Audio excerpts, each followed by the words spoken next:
Smoke a purse so sweet with Hot Thoughts TV. Y'all know what the fuck we doing, man. It's Hot Thoughts TV. Niggas hot in the bitch, man. I'm smoking a purse so sweet with Hot Thoughts TV.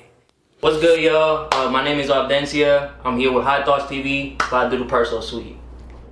So talk about that transition into, if you're able to, that transition of getting into the military. Was that pre-Houston, post-Houston? And yeah, what kind of transpired for you to make that decision? Like, yeah, let me go and.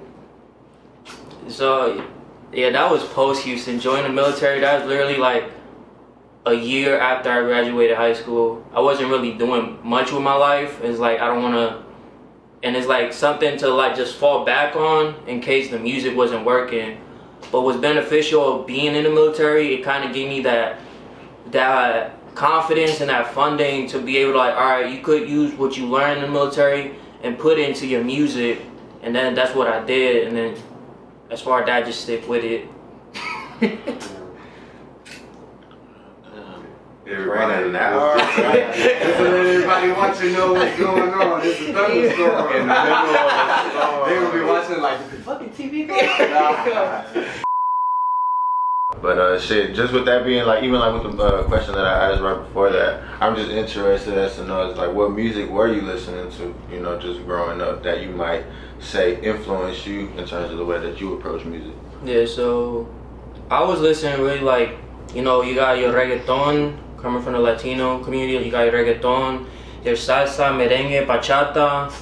Then I grew up strictly on hip hop and rap, learned that, and then I gravitated to like different types of music, like indie rock, pop, and from there it's like anything that sounds good to me, like I'll listen to. If it sounds good, I'll listen to it. It's not a specific genre I stick to now. For sure. Yeah. I'm sure it helps you, you know, because even just going to see the set and the showcase, you know, you had the more chill, gravitative song, then you switched it up and did the mosh pit, like go crazy in that mosh pit shit. So, for sure. What about shows? Like, what was that first show for you that you ever did? First show was actually it was hosted by this local Houston artist named JC Seals. He used to do these like local showcases at the Warehouse Live in the green room called It's Just Rap Show. And so, you know, I started like doing those with him, and it just kind of gave me that experience of like performing in front of like a small audience and just getting that experience to be able to like just excel in what I wanted to do later.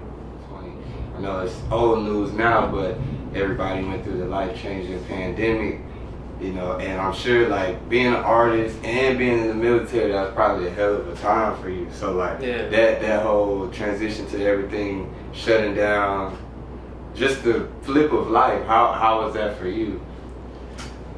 Well, last year, since being in the military, we got activated for like COVID mission. So it's like we were like traveling all around Texas, like pretty much handing out COVID testing for people wanting to get tested and stuff like that. And then as far as like the music wise, just like it made me like, I second guessed it because I didn't know, like, I don't know if this is gonna work. And so I actually took a break from it.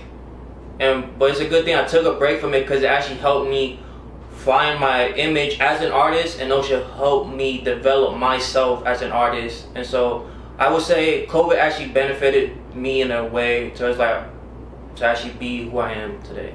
So we halfway through the year. What's like the next 6 months looking for you in terms of, you know, personal life or as an artist? So currently I'm working on an EP. I'm working on a small EP that I got going with Gasman. Shout out to Gasman, and then another producer called I1ne Dior. Shout out to I1ne Dior as well. And yeah, it's a small EP we've been working on. As far as that, I've just been trying to just put out small singles here and there just to keep consistent. That way to just follow up for when the EP drops, and that way I have that exposure and attraction from the audience from dropping those singles and dropping those videos that I do now. Yeah, it's showing them that you can do that consistently and also work on the body of work at the same time to follow up.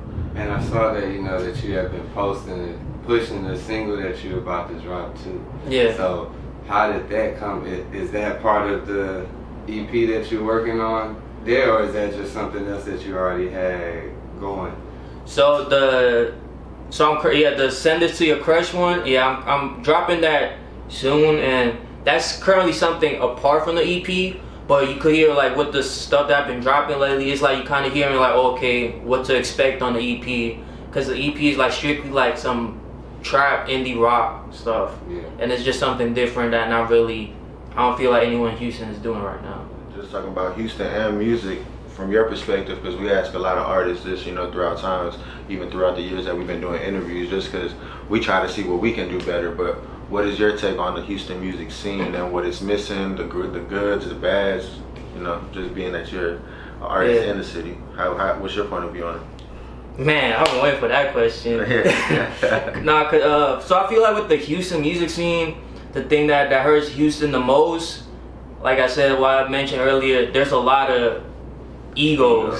Like there's a lot of people who think they're like better than someone because, I got this going for me. I'm doing this, you ain't doing that. I know these people, you don't know these people. So it's like, and that's why so many other like Atlanta and LA and all these other like artists that are from different states, they're like, it's coming together except for Houston, because I feel like Houston's just so caught on egos. It's hard for someone to actually pop off. Like for example, like I say, so far I say Houston's kind of getting better with it, because we got what's her name, MonaLeo. Yeah, she's been getting recognition, and then we got StarTheOnly1ne. Yeah, we got him, and yeah, it's pretty much them that's pretty much like setting the pavement. And what's good about that is like you getting more eyes on Houston.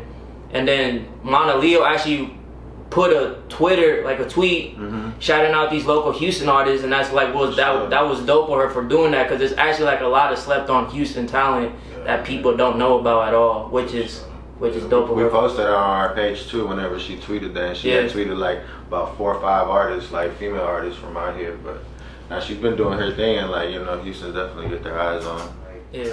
Houston, because Houston has always been known as an independent city versus like Atlanta, where you have a couple of different labels. But you got some in Houston, but as far as like major labels, you got a few in Atlanta, you got a few Cali, Florida. You just spread out throughout. So I feel like a lot of the Houston shit, like I was saying, comes from the independency that we have here. So a lot of people look at the OGs as like, this is how you're not Houston unless you sounding like this type shit. Yeah, what I heard is like, if you want to make it out of Houston, you gotta get through rap a lot. That's what I heard. I said if you really want to make it out of Houston, you gotta get through rap a lot. And like, yeah, there's Houston artists that stick with the independency here, like Ken the Man. Yeah, she's been doing her thing, and then you got 1501, which is an independent label as well.